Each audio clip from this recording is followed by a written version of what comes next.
Welcome to the Redvee TV Instant Fan Reaction, supported by A-Star Recruitment for the 2022 season. As we reflect on Saints' 28 points to 2 victory over the Warrington Wolves here at the Totally Wicked tonight, on a day when we were showing our support to Tonga. I think that Saints have kind of shown that we are brilliant, you know. But the Saints. Thanks for that, mate. I think that Saints have shown kind of how far ahead Warrington they are tonight. Yeah, definitely. We looked comfortable throughout. There was no point we looked vulnerable, threatened or anything. Even down to 12 men, we looked they weren't going to score a point against us in defence. We're one of them sides where we know how to play a game and we play it well. Yeah, I think you're right. I mean, the first kind of 10-15 minutes were a little bit cagey, a little bit tight, and it's almost like we needed something to kind of boot the game off, and that happened with Sione's yellow card. Yeah. First of all, any problems with that yellow card? And second of all, it did spark us into life, didn't it? Yeah. I think the yellow card, in my opinion, was harsh because what he counts as a late tackle now, is it so many seconds after the ball's gone? Is it when the ball's gone exactly? Because Sonny there, for me, he was too committed to the tackle to pull out at the time, so he was that close to the player that he couldn't just pull out, or he had to go for it no matter what. So it's what's counting now as a late tackle on a kicker. Well, that's it. It's obviously one that I think we're becoming more and more aware of. Yeah. I've not got too many complaints, but I get why people would. Yeah. And I think it's one of them borderlines that we turn around and say, is that what we want to see coming into the game as a decision? I think unfortunately we're stuck with it, aren't we? Yeah. It's one of them where if it goes for you, you're all up for it. If it goes against you, you're like, oh god, here we go again, let's tackle. But it's one of them ones. It depends what the game's going. If it's on your side, then yes, sound. If it's yellow card, go for it. If it's against you, it's like, come on, he's not that bad there, is he? Yeah, that's it. And listen, Warrington had one of their own yellow cards, which, I mean, we'll point out, we've not got the thing of replays and commentary and getting reports back. We were texting people asking, and he'd warned both teams about getting back on side, and the next one who offended would be sent to the bin. Again, is that a yellow card? And I'm not entirely sure I want to see somebody march from the field for that. I'd rather see us march 10 metres down the pitch and keep more players on the field. Yeah.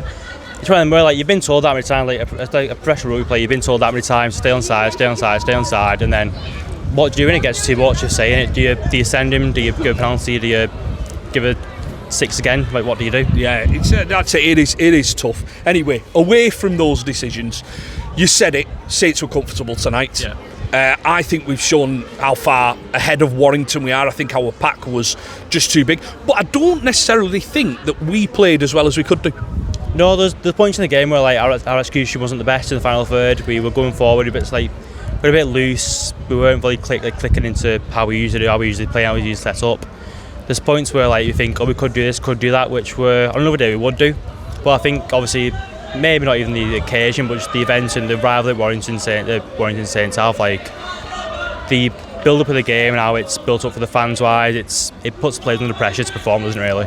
Yeah, I think that's it. It always comes across as the big game, like, kind of attitude that you're not going to start throwing it about. Listen, before the game, it was just raining non-stop. It's not conducive to good rugby, but we had more than enough, and I don't think Warrington really troubled us too much. No, not at all. They had the penalty, which they took 2 for, when they should have really took the tap and gone for it. Yeah. I think any other side, if they had confidence and if they thought they could take us on and get to our line, then they would. But the fact they took the 2 just shows how much they respect our line and our defence. And there's literally, there's no point. I don't go into a game now thinking that we're going to lose or we're going to concede more than 2-3 tries in a game. Our defence is that good, and I think other people know that now. Yeah, that's it. I think Sione last year, when they took the 2, applauded and pulled their faces in what you're doing, and he did the same this year where he's applauded. Talking about Sione, couple of walking wounded there. Sione's looks quite serious. Yeah. I think you can add Matty Lees was limping towards the end. Alex Walmsley's come on with an ice pack on his leg at the end. Joe Batchelor's gone off for a head assessment, not come back on. James Roby's had to play 80 minutes. We'll speak more about him in a minute. Worry ahead of next week? maybe worry, but I wouldn't say it's our squad depth for the minute is that good. But the people he named who are out, who could potentially be out, it would be good to see who comes in their place, because I don't think there's people like who come into the team that are weak on us at the minute, other than maybe like say if a couple of youngsters come in the first couple of games in the grade, but I wouldn't be worried with maybe one or two, maybe even 3 being out at the minute. There's people who can come in like James Bell, look at Jake Winfield coming in on the side, and looking at the backs as well. There's people who can come in there to cover us for a couple of games if need be. Well, we did, or a Warrington fan did get in touch with me and ask if he could come on. I'm not entirely sure he is going to come on, which is fair enough. If you're a Warrington fan going away from that, you're going away disappointed, and you're wondering what you can do to kind of battle against and come up to the Saints level. Yeah. Is it all in the pack rather than the backs?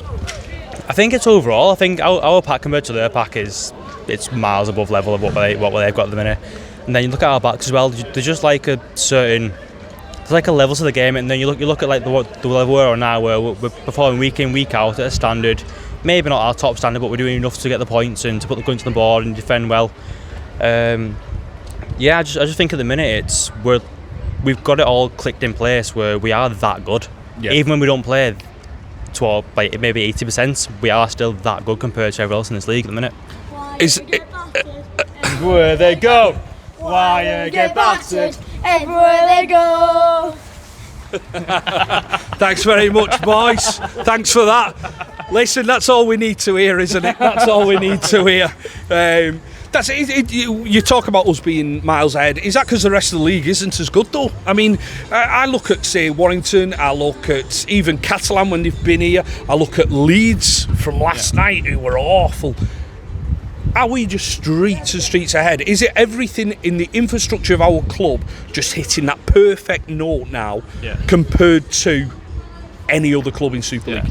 I think it's like from top to bottom, we are like a different class to what everyone else in the league is doing at the minute. Like look at the strike cap this season, we lost Lachlan Coote, Kevin Nagama, Theo Farge, and the way we started the season, first 5 games, it's like they've not even left. Yeah.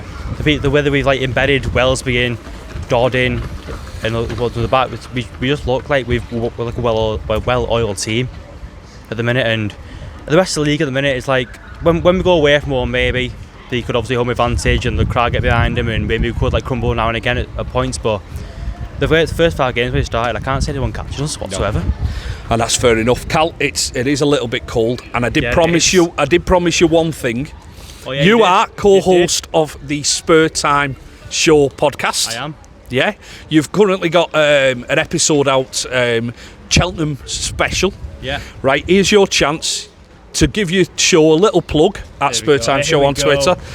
Give your show a little plug, get it out there, and get people listening. Perfect. So basically, we are just 3 lads, all 3 mates, grown up together for about 5+ years now, 10 years, even longer. We talk about absolutely anything and everything week in, week out. As Kev said then, this week we had a Cheltenham special out, which was all our tips. Adam, one of our old co-hosts, he's got a share a couple of horses, he knows what he's talking about. He's won me a lot of money for on horses, to be fair, with his tips.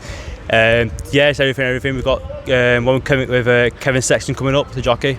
Lily Pinching, we've had a England international amputee on, just everything. So, yeah, give us a listen. Daz over here, little Daz, he's our editor. He gets to turn around quickly. Good evening. Yeah, basically just give us a listen, give us anything you want, and hopefully throughout the year, more about Saints now where Blues going at the minute. But yeah, just give us a follow, give us a listen, and hope to see you giving feedback. I think that's fair enough. Bet responsibly, I will add that. Correct. But no, thanks for your time, gents. As Dave always says, don't forget to like, share and subscribe, and we'll see you in the week for a preview show. See you later.